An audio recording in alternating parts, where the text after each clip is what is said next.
Hey, you, step outside, now. Officer, listen, I'm FBI. You're about to ruin a federal op. Yeah? You don't look like the FBI. I gave you my badge number. Call it in, right now. Hands on the wall. Don't argue with me. The interior of the Rusty Anchor.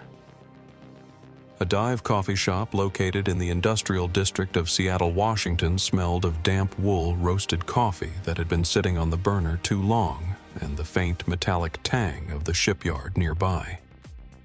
Special Agent Elias Thorne sat across from Viktor Volkov, a man who was not just a criminal, but the architect of the largest opioid distribution network in the Pacific Northwest. Elias forced a laugh at a joke Volkov made about the rain, a harsh guttural sound that scraped against his throat. It was day 742. 2 years of eroding his own identity. 2 years of missing his son's soccer games, of forgetting what his wife's perfume smelled like, of sleeping with a loaded Glock 19 taped under his mattress in a roach-infested apartment in Tacoma. 2 years of building a bridge of trust with a sociopath who would dissolve him in a barrel of acid if he sensed even a tremor of betrayal. And it was all culminating in this moment. In approximately 5 minutes, Volkov was scheduled to hand over the coordinates to the Central Hub, the primary distribution warehouse that the FBI had been hunting for a decade. 3 blocks away, inside an unmarked plumbing van, a tactical team was listening to every heartbeat via the wire taped to Elias's chest. The air was thick with tension and cigarette smoke. Everything was aligning perfectly. The stars were crossing. And then Officer Bradley Miller pushed open the front door, shaking the rain off his raincoat. Before we proceed further into this harrowing account, I have to ask, where are you tuning in from? Please write your city or state in the comments below. And if you have not subscribed to the channel yet, please hit that subscribe button now. This story is about to spiral out of control, and you will not want to miss the consequences. Elias Thorne had spent the better part of 24 months becoming a ghost. He was born in Chicago, graduated top of his class at Quantico, and had a pristine record in counterintelligence. But for the last 2 years, he was Dante, a dishonorably discharged ex-Marine with a chip on his shoulder and a talent for logistics. The Bureau had created the legend of Dante with painstaking detail. They backstopped his credit history, planted fake criminal records in databases that local police couldn't see through, and set him up in a world of grime. Elias learned to walk with a slight limp, to slur his speech just enough to sound uneducated, but sharp enough to be useful. He wore flannel shirts stained with grease and drove a 2008 Ford truck that rattled when it idled. The psychological toll was immense. The first year was a slow burn of menial tasks. Running packages of cash, guarding shipments at the docks at 300 a.m. in the freezing rain, taking beatings from Volkov's lieutenants just to prove he wasn't wearing a wire. Elias absorbed the violence like a sponge. He let the bruises heal and came back for more. By month 14, he was running the mid-level distribution for the downtown corridor. By month 20, he was sitting at Volkov's dinner table eating borscht and listening to the old man talk about his grandchildren. That was the sickest part of the job, realizing that monsters loved their families too. Volkov was paranoid. He was a relic of the old Soviet bloc, a man who survived the fall of the Iron Curtain and the rise of the cartels. He didn't use cell phones. He didn't use email. He conducted business face-to-face in loud public places where directional microphones couldn't pick up audio. He had his bodyguards pat down everyone every time. Elias had passed the pat-down today because the new FBI recording tech was woven into the fabric of his heavy canvas jacket, virtually undetectable by touch. The FBI hierarchy was getting impatient. Special Agent Marcus Sterling, Elias's handler, and a man with 30 years in the Bureau had been holding back the wolves in D.C. The brass wanted arrests. They wanted headlines. But Sterling knew that arresting Volkov without the warehouse was useless. It was like cutting the head off a hydra. 2 more would grow back. They needed the infrastructure. They needed the inventory. They needed the central hub. Sterling had bought Elias 6 more months of operation time, putting his own career on the line. Today was the deadline. They sat in the back booth of the Rusty Anchor, the rain lashing against the window pane. Volkov was in a rare mood, reflective, almost somber. "You have been good to me, Dante," Volkov said, his voice a low rumble. He stirred a sugar cube into his black tea. "Loyalty is a currency that is suffering from inflation these days. Hard to find value." Elias nodded, keeping his eyes low, submissive but attentive. "I just do the job, boss. You treat me fair, I work hard. Simple math." "Simple math?" Volkov chuckled. "I like that. You remind me of my brother. He was simple too. Dead now, but simple." Volkov leaned in his eyes hard as flint. "I am making changes. The supply chain is too fragmented. I am consolidating everything to the main facility in Georgetown. I need a new floor manager, someone who doesn't ask questions, someone who doesn't steal." This was it. The golden ticket. The position of floor manager would come with the address, the access codes, the keys to the kingdom. "I'm ready for the responsibility," Elias said, keeping his heart rate artificially slow through breathing techniques he learned in the academy. "Just tell me where to go." Volkov smiled, a flash of gold tooth visible. "I knew I could count on you. The facility is located at—" The bell above the door chimed. Officer Bradley Miller walked in. Elias felt the temperature in the room drop 10 degrees. The Seattle Police Department had been explicitly briefed. The sector commander had established a frozen zone around the Rusty Anchor for this specific time block. No patrols, no walk-ins, no random checks. Someone at the precinct had dropped the ball, or Officer Miller had gone rogue. Miller was young, perhaps 29, with the swagger of someone who had watched too many action movies and understood too little about community policing. He scanned the coffee shop with a predatory gaze. His eyes swept over the barista, the old man reading a newspaper, and then locked onto the booth in the back. He saw Volkov, an older white man, in an expensive coat, and Elias, a black man, in work clothes. Elias saw the calculation happen in Miller's eyes. It was a look Elias had known since he was a teenager in Chicago. It was the look that said, "You don't belong here." It was the look of bias masquerading as intuition. Miller began to walk toward their table, his hand resting casually but threateningly near his belt. "Don't react," Elias whispered to Volkov, barely moving his lips. "Local cop, probably just looking for free coffee." Volkov stiffened. His hatred for police was legendary. "I do not like this, Dante. Why is he coming here?" "Just stay calm," Elias urged. Miller stopped at the edge of the table. He didn't address Volkov. He didn't say, "Good morning." He looked directly at Elias. "You," Miller said. "Step outside." Elias kept his hands on the table, visible and non-threatening. He channeled Dante, weary, blue-collar, annoyed but compliant. "Officer, I'm just trying to finish my coffee with my boss here. Did we do something wrong? I said outside, now." Miller's voice was loud, too loud. Volkov was watching Elias closely.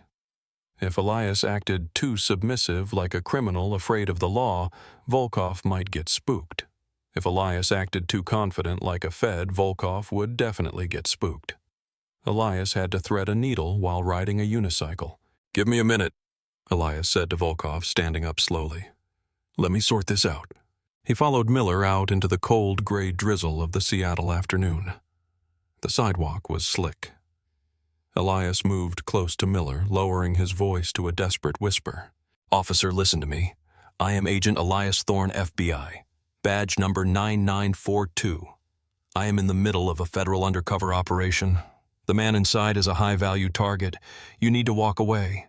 Right now." Miller looked at Elias with a sneer of disbelief. "FBI you, yeah, and I'm the director of the CIA. Let me see some ID."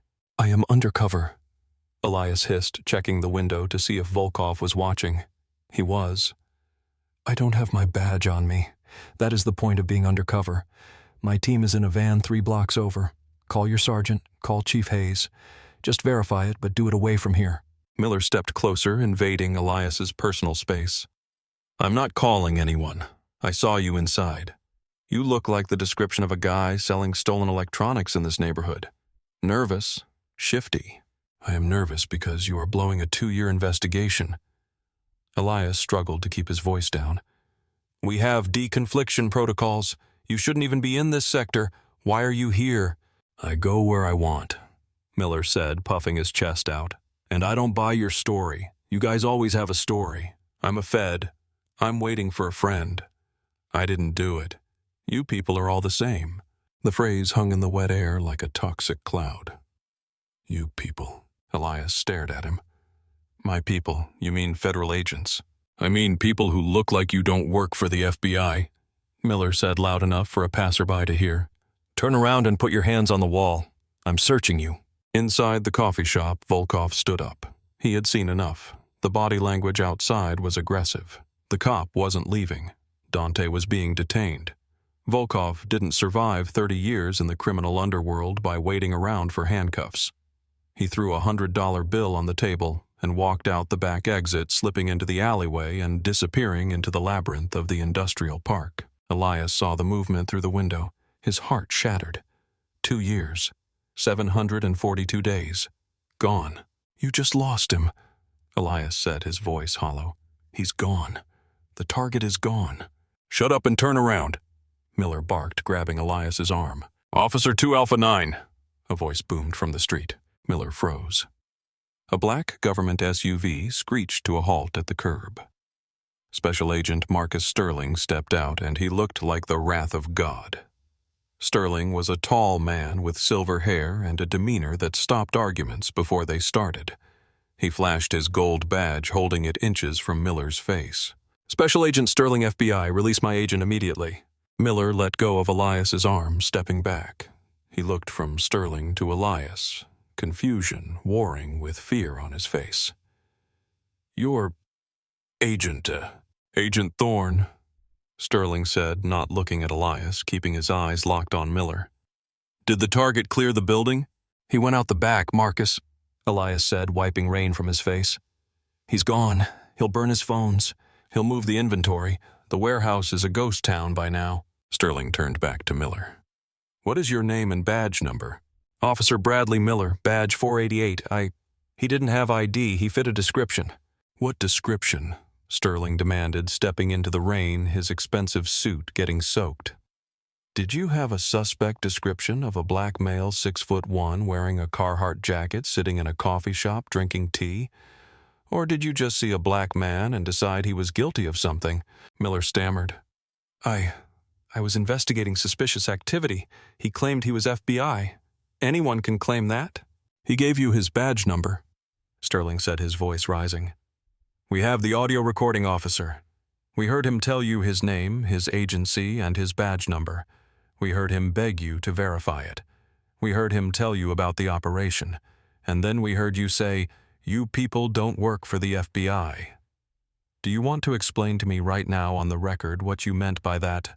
Miller stayed silent. There was no defense. 2 years, Sterling said, holding up 2 fingers. "That man has lived in hell for 2 years. We have spent over $300,000 of taxpayer money on this operation. We were 5 minutes away from seizing $50 million in narcotics. And you burned it all down because of your ego and your bias. You didn't just ruin a case, Miller. You put lives at risk." Thawed. Elias leaned against the brick wall of the coffee shop. The adrenaline was fading, replaced by a crushing fatigue. "Marcus, call it in. Let's just go." "Not yet," Sterling said. He pulled out his phone and dialed a number. "Chief Hayes, this is Marcus Sterling. We have a code red situation at the Rusty Anchor. Your officer Bradley Miller just torched a federal RICO case. I want him suspended pending an immediate investigation, and I want you down here now." Miller looked like he was going to vomit. "I was just doing my job." "Your job," Elias said quietly, stepping forward, "was to protect and serve, not to profile and harass. You didn't see a federal agent because you've trained yourself not to see one when you look at me, and that blindness just cost this city everything." The ride back to the FBI field office was silent. The team in the van was despondent. They began the heartbreaking work of dismantling the operation. The surveillance photos were taken down from the war room walls. The flowcharts of Volkov's organization were shredded. The evidence that was almost sufficient was now useless without the warehouse connection. Elias sat at his desk, staring at a blank report screen. He had to document the failure. He had to type the words, "Operation terminated." The fallout was swift, but it felt hollow. The FBI lodged a formal complaint with the Department of Justice and the Seattle Police Department. An internal affairs investigation was launched into Officer Miller.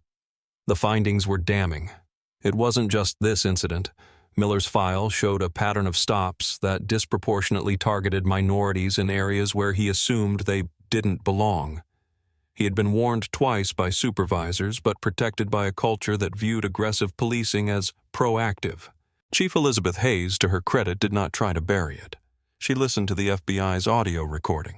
She heard the desperation in Elias's voice and the disdain in Miller's. She fired Bradley Miller 3 weeks later for gross misconduct, failure to follow deconfliction protocols, and discriminatory conduct. Miller fought it, of course. He went to the union. He went to the press, claiming the FBI was scapegoating him for their own failed operation. He tried to spin a narrative that he was a hero cop being punished for being vigilant. But the audio recording was leaked by whom no one ever officially knew, though Elias suspected Sterling and the public heard the "you people" comment. Public support for Miller evaporated overnight. His termination was upheld. But firing Miller didn't bring Volkov back. As Elias predicted, the Russian went underground. The central hub was moved within 48 hours. The supply of opioids into Seattle didn't stop. It merely hiccuped for a week and then resumed. The overdose deaths continued. The violence continued. The Hydra grew 2 new heads. Elias took a month of mandatory leave. He went home to his wife Sarah and his son Leo. Leo was 7 now. He looked at Elias like a stranger for the first few days. It took weeks for the flinch to leave Elias's eyes, for him to stop checking the perimeter of his suburban house at 3:00 a.m. He returned to duty as a desk agent. He couldn't go back undercover. His face had been burned in the Miller incident, and word travels fast in the criminal world. Dante was dead. Elias Thorne was a paper pusher now. 6 months later, Elias was at a grocery store in downtown Seattle. He was buying milk. As he walked to his car, he saw a security guard patrolling the parking lot. It was Bradley Miller.